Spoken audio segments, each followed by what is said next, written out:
Unlike ideologies, policies aren't necessary at all, but they are a nice and great addition to the game that rewards you for saving up your political power instead of just spending it all in the beginning, which a lot of people do. What do I mean by that?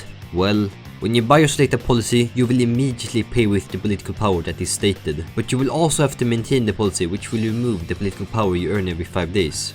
Now, this doesn't sound big, but 0.81 political power points every 5 days, and at the end of the first year, you will have missed 59.13 points, which is a lot and could have been used up and spent on ideologies, which is so much better than policies. Just compare the bonuses they give, and ideologies requires 0 political power maintenance. Do you see the difference? So to the people that immediately enact a policy in the start of the game, just don't do it. You will need political power to get the best ideology, and after you've gotten the one you want, then you can spend the political power on policies. And most of the things the policies give can easily be replaced in the beginning. For example, consumer goods give an extra 25% stability, which replaces all policies that give stability. Plus, it doesn't have any downsides, since you can also sell them. Getting factory research too is a replacement for Public Service Act and is better since you don't waste political power. So yeah, don't fall into the trap of buying policies in the early game. The only reasonable example I can understand is getting a policy for wartime in the beginning, like immediately getting invaded by an entire coalition of Europe as the Netherlands, and you really need some MP. Then it should be understandable, but not any other time. And I am speaking from experience. With that out of the way, how do you get more political power? Political power is arguably more important than everything else in the game, so it's nice to know how to increase it. Well, there are 2 ways. One of them you should only do if you have leftover research points, which is basically going down and doing its research line in the technology tab. It gives a lot of political power this way, but having a strong economy early game is more important, so get factory output first and sell consumers. And the second way to increase political power is by maxing out your government spending. This gives an amazing 1.2 extra political power, which is a whole 87.6 every year. But to maintain max government spending, you require a lot of money, which circles back to selling consumer goods, and why that is more important than political power gain. There's also political power you can earn by accepting certain events, but don't do it. The consequences can be very severe if you accept them, so don't gamble your entire country on one single decision. Okay. So you got the ideology that you want, now have some political power to spend. But which policy should you buy, and what is good for your country? Before that, you need to understand that there are 5 different types of policies, each with their own traits. Economy, military, stability, special, and ideology. But let's generalize them for now. These are the policies in the economy ones, these are the ones in the military, stability, special, and these are the ones for the ideology one.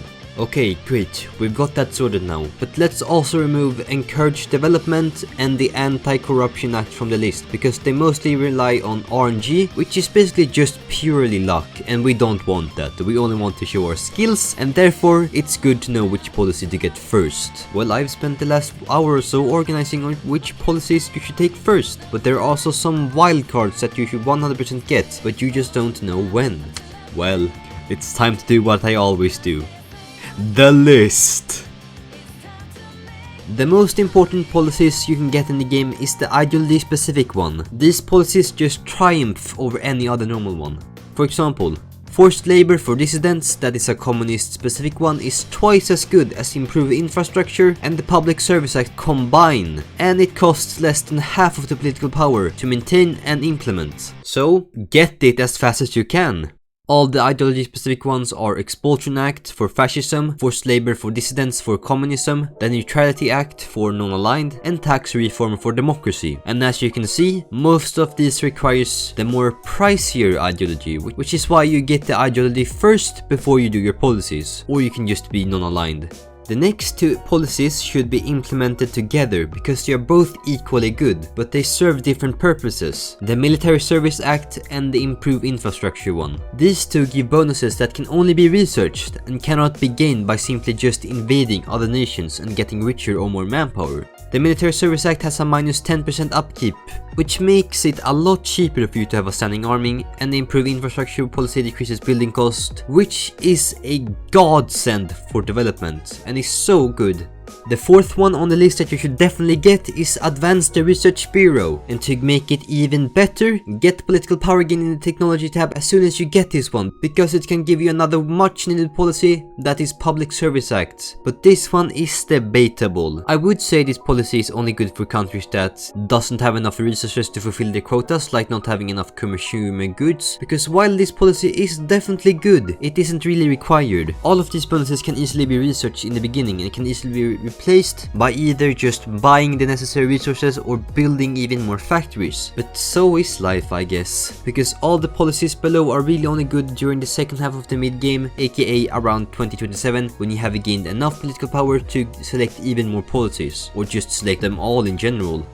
Now, the fifth most important policy that is needed is enforced party loyalty. Why isn't this higher on the list? It increases your bonuses by a whole 10%. Well, that is because while it's good, it just costs way too much in maintenance, and the Military Service Act and improved infrastructure is better if you do the math, because fascism has a 60% decrease in military upkeep and 10% of that is only 6%. So yeah, it isn't good enough to be the highest, but get it as soon as you can when you get all the other ones. Excluding Public Service Act, you can decide on that one yourself.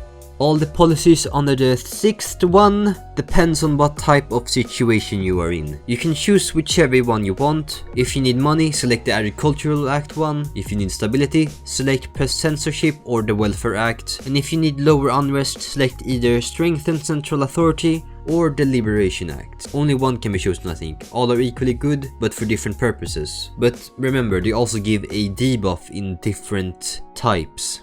There are still a lot of policies left over after all that weird commotion we just had. I would like to call these policies wildcards, because they are just insanely good for the right situations, but you should not use them all the time. Let's begin with the easiest one, the Prosperity Act. The reason why this is a wildcard is because you can select this one without needing to get the extra political power gain in the research menu. And the extra 10% tax income is just so good. But on the other hand, it requires more than 75% stability, which makes it a perfect fit for fascism, because it almost never goes below 90% as long as you invade and have consumer goods and max government spending, which I hope you have, otherwise you won't be able to maintain the three policies.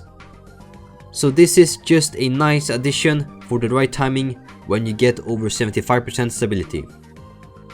Now, the most useful one of the bunch is martial law. You may see a lot of debuffs, but don't worry about those. The reason you get this policy is when you have lost your capital and is currently being invaded. The 60% base stability boost is just insane. It will make you able to resist as long as your country is still alive, but you gotta attack fast, because the longer you wait, the more war exhaustion will keep piling up because of the loss of your capital. And that's why this policy is so good. It gives you a lot of time to prepare and counterattack against your enemies, and stops your country from immediately collapsing due to low stability. Note, you need less than 55% stability to make this one work. The time I recommend getting it is between 40% and 45% stability, because that is before your country basically starts collapsing entirely. Emergency War Fund. There's not much to say about this one. It's insanely good, and really the only investment you will be making is the 4 political power maintenance, which isn't that bad considering all the insane bonuses you're getting, which is basically just a combination of liberalism and nationalism. But on the other hand, it's not sustainable, and all the other ones are better because they are cheaper. And you can't actually go to peace because the policy will be cancelled then. So do this one only on the emergencies, like just getting your ideology you want and only have 100 political power to spend, with a 5 increase every 5 days. And then you get attacked by a nation and need to fend it off quickly. Those sorts of situations that just are so annoying, but you have enough political power to keep them away.